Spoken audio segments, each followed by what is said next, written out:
이 시간 저희들이 고린도전서 11장을 읽었습니다. 여러분 11장에는 고린도 교회의 문제 중에 두 가지 것이 있었는데요. 그 문제를 어떻게 해결할 것인가에 대해서 바울 사도가 말하고 있는 것을 보게 됩니다. 첫 번째 문제는 뭐냐면요. 여자가 머리를 가리고 예배하고 또 찬양하고 기도하고 예언하는 것을 그렇게 권장하고 있는 내용으로 첫째가 쓰여지고 있고요. 두 번째는 이제 성만찬에 대한 내용이 쓰여지고 있습니다. 왜냐하면 우리가 특히 고린도전서 11장을 읽을 때 오늘날 우리가 생각하는 것과는 좀 다르기 때문에 이거 어떻게 되는 건가? 오늘날도 이처럼 해야 되는가? 말해야 되는가에 대한 고민을 하게 됩니다. 그러나 여러분 고린도 교회의 그때 당시의 상황을 우리가 기억을 한다면은 왜 이 말씀이 쓰여졌는지를 우리가 깨닫게 됩니다. 그리고 그때 당시에도 성만찬을 어떻게 했는가, 애찬식을 어떻게 했는가를 우리가 그때 당시를 보게 되면 왜 바울 사도가 고린도 교회를 이렇게 말씀으로 이렇게 꾸짖고 책망하고 그들이 돌이켜 마음의 중심을 하나님께로 향할 것을 또 형제자매를 사랑할 것을 요청하고 있는지를 우리가 알게 됩니다. 먼저 여러분 11장 1절에 보면은요. 내가 그리스도를 본받는 자가 된 것 같이 너희는 나를 본받는 자가 되라 라고 바울 사도는 얘기합니다. 여러분 이것을 오해하면 안 됩니다. 너희들은 내가 그리스도를 본받는 것처럼 너희들은 나를 본받는 자가 되라 해서 바울처럼 그렇게 살아라 라는 의미가 아닙니다. 이것은 뭐냐면요. 내가 그리스도를 본받아 그리스도께 하듯이 너희들도 내가 그리스도께 하듯이 너희들도 그리스도를 따르는 자로 내가 그리스도를 그렇게 순종하면서 말씀을 따라 행하는 것처럼 너희도 나처럼 그렇게 그리스도를 따라서 행하는 자가 되라라는 뜻입니다. 이것을 잘못 착각해가지고 바울을 따르는 자들이 되라라고 생각하면 안 한답니다. 이미 여러분 우리가 고린도전서 1장에서 또 2장에서 그렇게 얘기했잖아요. 바울이 뭐냐? 왜 바울파가 생기고 왜 그렇게 게바파도 생기고 뭐 그런 파를 얘기하잖아요. 아무것도 아니다라고 말합니다. 그러면서 단지 나는 씨앗을 뿌릴 뿐이다. 왜 1장 13절에 나옵니다. 1장 13절에 나오면은 아볼로도 나오고 게바도 나오고 그리스도에게 속한 자다 하면서 나오는데 13절에 그리스도께서 어찌 나뉘었느냐? 바울이 너희를 위하여 십자가에 못 박혔으며 바울의 이름으로 너희에게 세례를 받았느냐? 아볼로가 나오고요. 또 게바가 나오고 또 그리스도가 나오고 이처럼 파당이 지어지는 것들을 보면서 말합니다. 그런데 만약에 바울이 너희는 나를 본받는 자가 되라 해서 바울을 본받는 자로 생각하면 안 된 이유가 바로 여기에 있습니다. 일괄적으로 바울 사도는 내가 그리스도를 본받아 그렇게 신앙생활을 하는 것처럼 너희들도 나처럼 그렇게 그리스도를 본받는 삶을 나를 본받아서 그리스도를 따르는 삶을 살아라라고 말씀하고 있는 것을 보게 됩니다. 네. 자 여러분 2절을 보면은요. 너희가 모든 일에 나를 기억하고 또 내가 너희에게 전하여 준 대로 그 전통을 너희가 지킴으로 너희를 칭찬하노라. 이걸로 봐서 너희는 나를 본받는 자가 되라라는 것은 모든 일에 너희가 내가 가르쳐 준 것을 기억하면서 그렇게 말씀을 따라서 사는 것 그게 대해서 내가 너를 칭찬한다라고 말하고 있는 것이죠.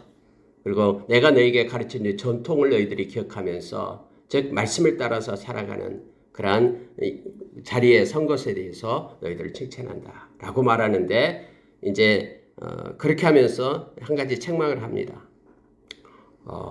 여자들이 교회에서 이렇게 긴 머리를 늘어뜨리고 가리지 않고 기도하고 예언하는 것, 또 예배하는 것은 합당하지 않다. 그러니 여자들은 머리를 가려라라고 말하고 있는 거예요. 왜냐면요. 그때 당시에 그 유대교 풍습이 뭐냐면 여자들이 그렇게 머리를 가리고 다녔습니다.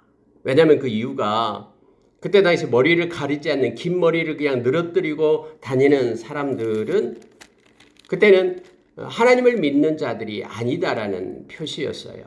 무슨 얘기냐면요. 그렇게 머리를 누르뜨리고 다니는 그 이유가 뭐냐면 나는 그 세속적인 여자다라는 뜻으로서 모든 것이 그렇게 행해졌거든요. 다시 말하면 유대 문화에서는 이 머리를 가리지 않는 여자는 어떤 성적으로 제멋대로 행하는 속된 여자. 그러니까 어떤 성적인 그런 방종 상태에 있는 여자. 마치 요즘으로 얘기한다 그러면은 몸을 파는 그런 여자와 비슷한 그런 성적으로 그렇게 제멋대로 아무렇게나 행하는 그런 여자의 표시가 바로 머리를 가리지 않고 있는 그런 모습으로 사회적인 그런 인식이 되어 있었거든요. 그런데 마찬가지로 너희들이 이제 예수를 이제 믿게 되었다 했잖아요. 고린도 교회가 이제 2, 3년 전에 예수를 받아들이고 믿게 되었는데 나는 이제 자유하다 하면서 그냥 아무렇게나 머리를 세상의 인식과는 상관없이 머리에 가리는 것을 벗어버리고 그렇게 다니게 될 때 많은 세상 사람들이 어떻게 생각하겠냐라는 거예요.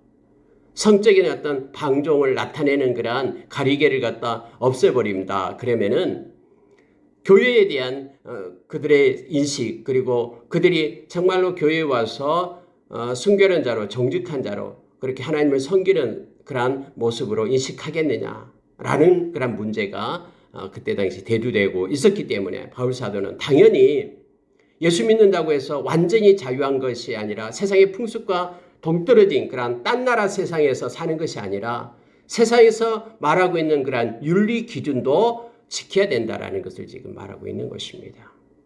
그래서 그들은 교회에 와서 기도하고 또 예배할 때 역시 순결한 자라는 또 깨끗한 자라는 그런 인식의 윤리를 그대로 행할 것을 지금 말하고 있는 것을 보게 됩니다.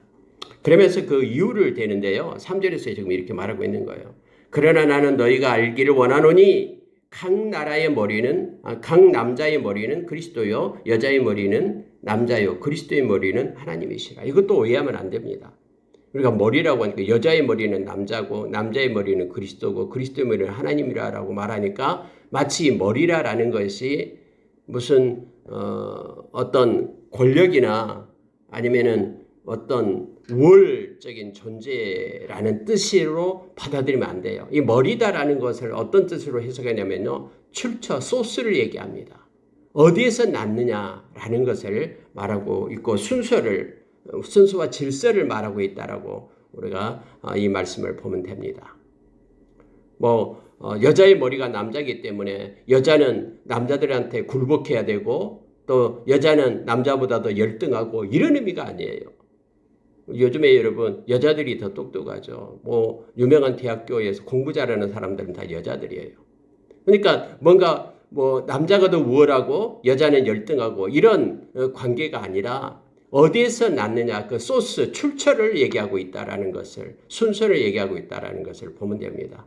왜냐하면 하나님께서 남자를 먼저 창조하고 그 다음에 그 남자의 갈비뼈를 뽑아서 여자를 창조했다라고 성경이 말하고 있죠. 그래서 남자로부터 여자가 나왔다라는 것을 말하고 있습니다.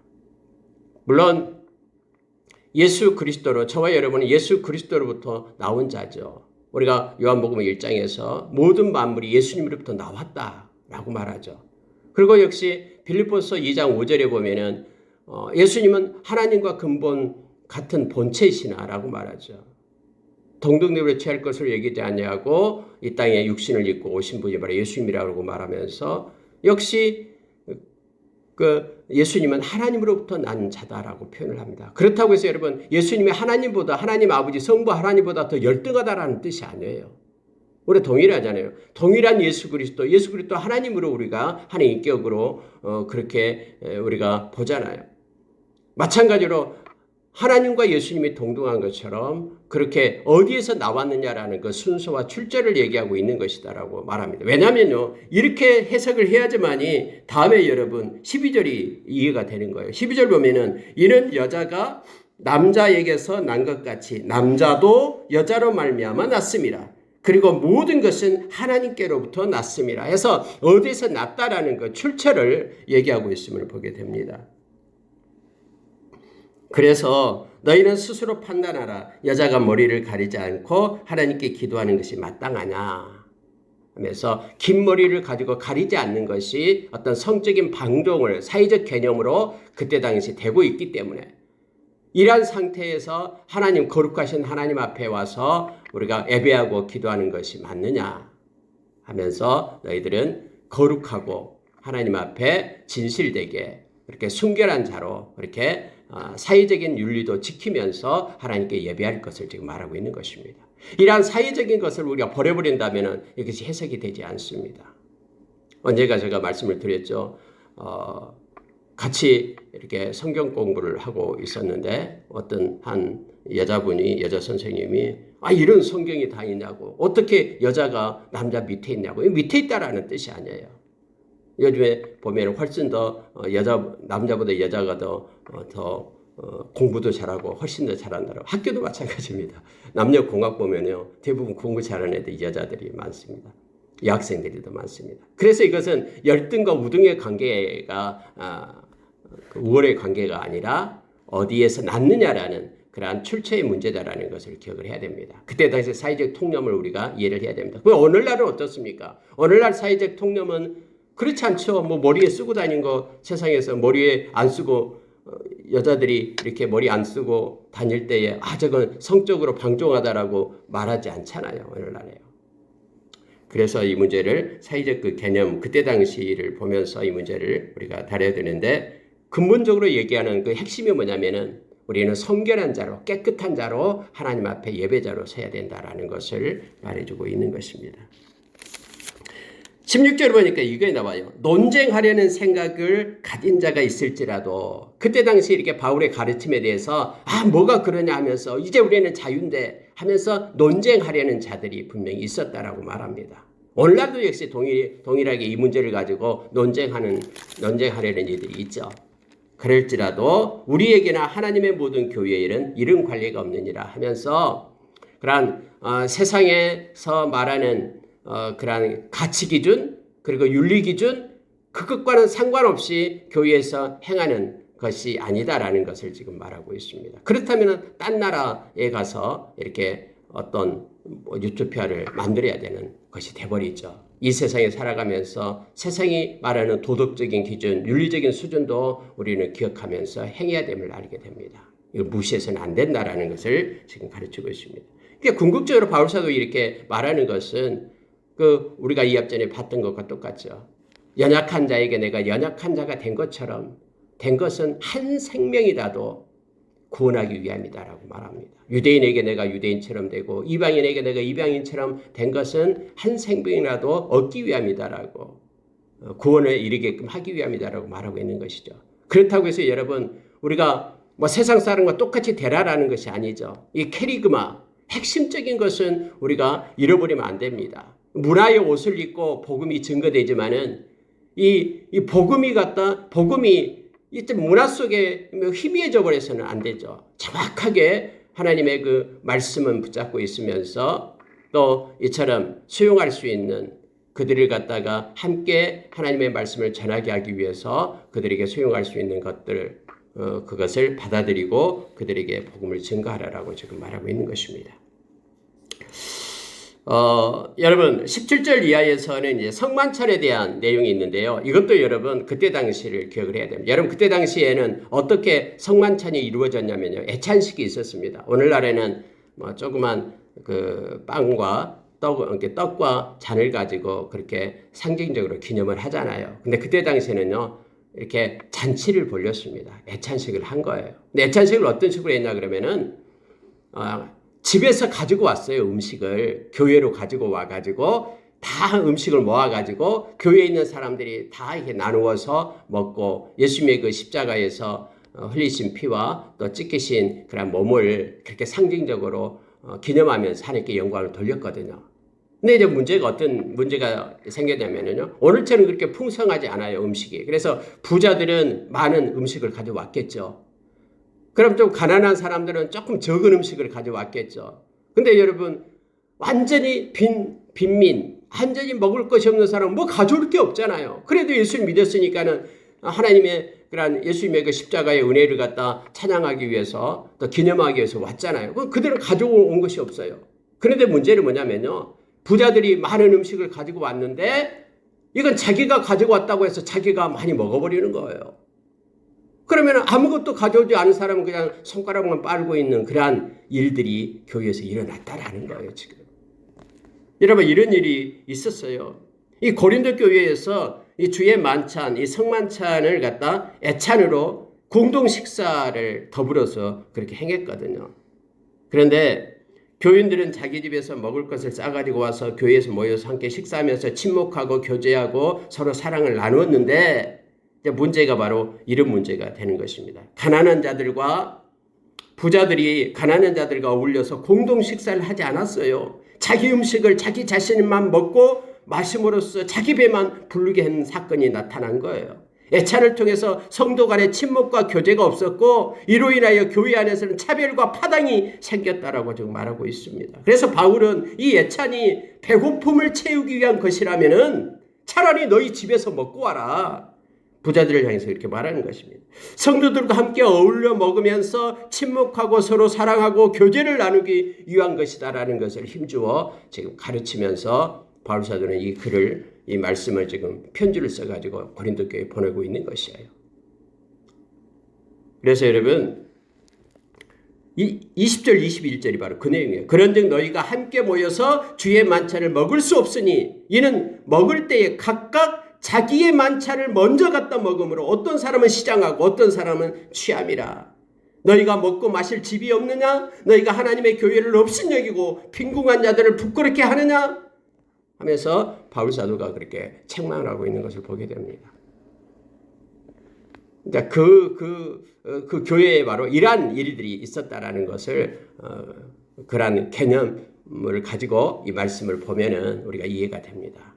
우리가 하나님 앞에서 성만찬을 하고 그리고 예수님의 그런 십자가의 죽으심을 우리가 기념하는 것은 바로 예수를 믿는 하나님의 백성들이 서로 사랑하며 존중하며 서로 친목하며 교제하며 그렇게 예수님 피로 예수님의 그 찢기신 몸으로 인하여 우리가 한 형제가 되었다라는 것을 나타내는 것이 바로 이거잖아요. 성만찬이잖아요. 우리는 하나님께 속한 예수님께 속한 자다라는 뜻이잖아요. 그래서 주님이 오실 때까지 주님의 십자가의 죽으심을 갖다 우리가 전하기 위하여 이렇게 기념한다라고 오늘 말씀에 기록되어 있는데 그렇지 않고 자기가 가져왔기 때문에 자기가 먹어버리고 아무것도 가져온 사람은 배고파하고 이런 일에 대해서 지금 바울 사도가 책망하고 있음을 보게 됩니다. 근데 여기서 중요한 게 하나가 있는데요. 26절이에요. 너희가 이 떡을 먹으며 이 잔을 마실 때마다 주의 죽으심을 그가 오실 때까지 전하는 것이니라. 그러므로 누구든지 주의 떡이나 잔을 합당하지 않게 먹고 마시는 자는 주의 몸과 피에 대하여 죄를 짓는 것이니라. 이렇게 말하면서 그들이 자기가 가져왔다고 자기가 먹고 안 가져온 사람은 그냥 아무것도 차별하지 못하고 이런 거에 대해서 지금 책망하고 있음을 보게 됩니다. 여러분, 우리가 성찬식을 하는 이유가 예수님의 십자가의 죽으심을 감사하며 그것을 마음 가운데 기억하기 위하여 기념하기 위하여 그렇게 한다라는 것을 기억을 해야 됩니다. 그리고 예수님의 십자가의 그 은혜를 예수님 오실 때까지 전하는 그런 목적을 가지고 성만찬에 참여하는 것입니다. 그래서 성만찬에 참여하는 사람들, 성찬식에 참여하는 사람들은요, 모두가 다 십자가의 은혜를 깨달아야 됩니다. 그리고 십자가의 그런 사랑의 통로가 되어야 됨을 성경은 우리로 하여금 알게 합니다. 자, 33절 보고 마치겠습니다. 그런즉 내 형제들아 먹으러 모일 때에 서로 기다리라. 다 형제들이 오면은 모일 때에 서로 동일하게 나눠 먹으면서 서로 사랑하고 서로 친목하고 교제를 나누라.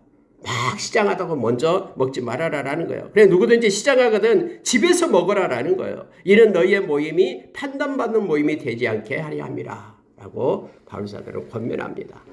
여러분 고린도 교회가 참 문제가 많았죠. 보니까요. 그렇죠.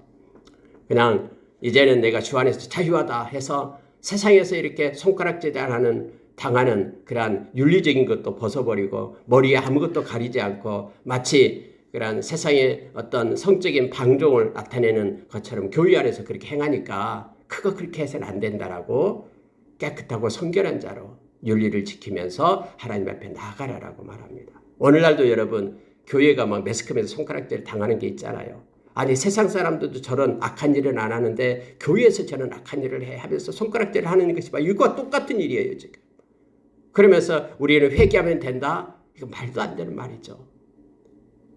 예수님께서는 마태복음 5장 13절 이하에서 너희는 세상의 빛이다 소금이다 하면 그렇게 말씀하시죠. 그래서 많은 사람에게 선을 행함으로 하나님께 영광을 돌리게끔 하라고 했는데 나는 자유하다고 하면서 이러한 일들을 행해서는 안 된다라는 것을 성경은 말해주고 있습니다.